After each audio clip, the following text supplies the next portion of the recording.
Guys, for this vlog, magluluto po tayo.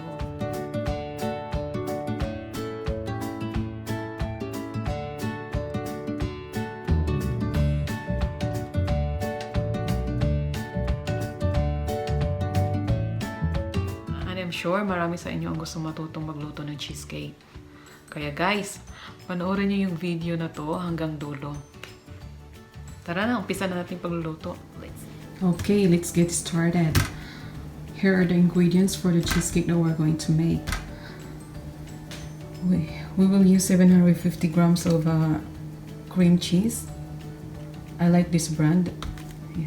And we have a graham grams. We have here for our toppings. We have here mixed berries.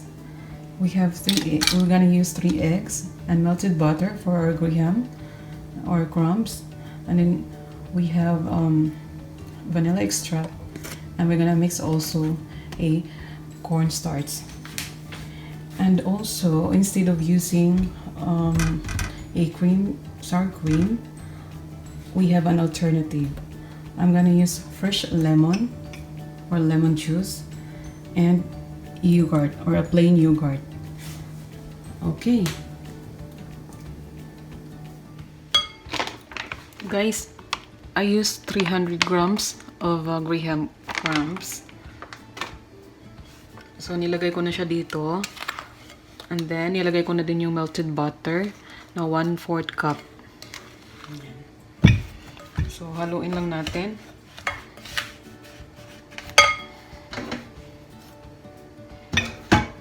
Actually, guys, may flavor na siya. Honey. Yan. Honey. Honey. So, we'll transfer it into the pan.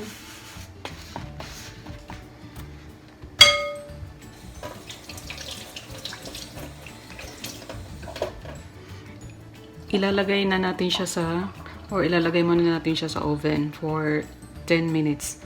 Lulutuin natin for 10 minutes. Guys, I forgot to mention earlier, for 750 grams of cream cheese, we need at least 1 cup of sugar. Okay.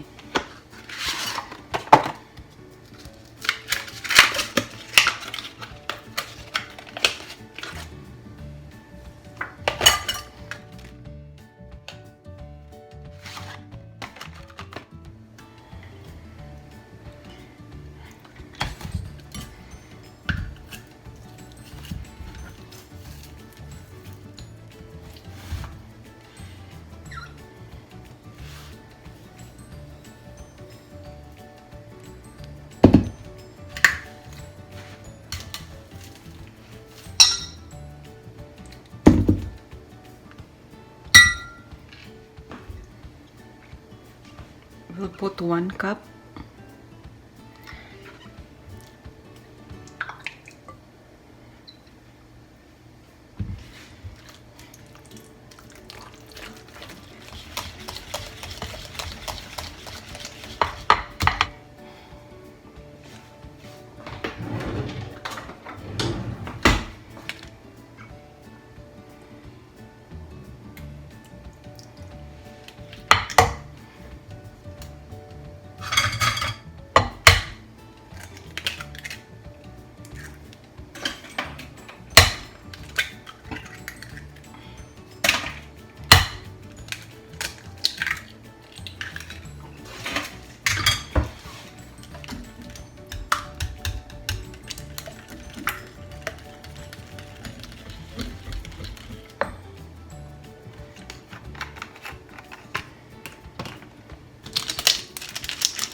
Guys, lalagyan natin ng foil bawat yung puwit, yung katawan ng pan.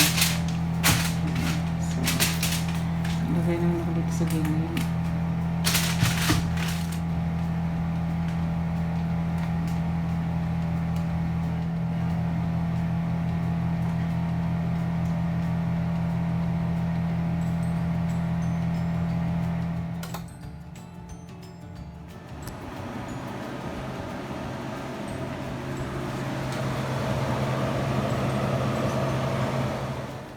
And for our topping, I'm gonna use mixed berries.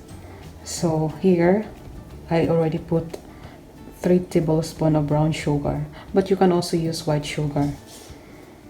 Then I'm gonna put it in the microwave for 4 to 5 minutes.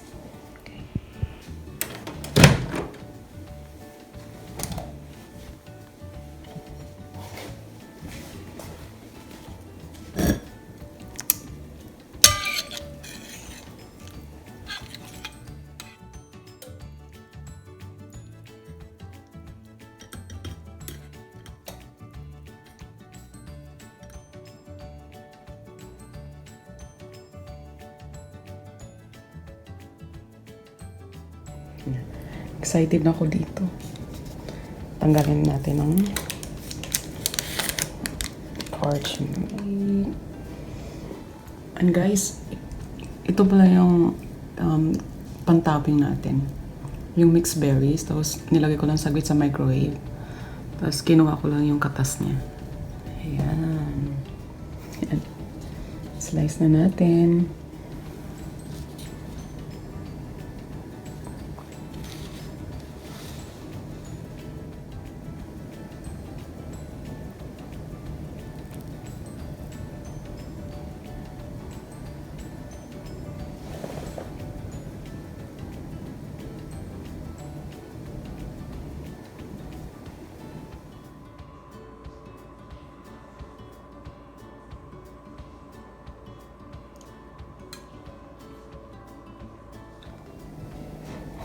Happy birthday to you.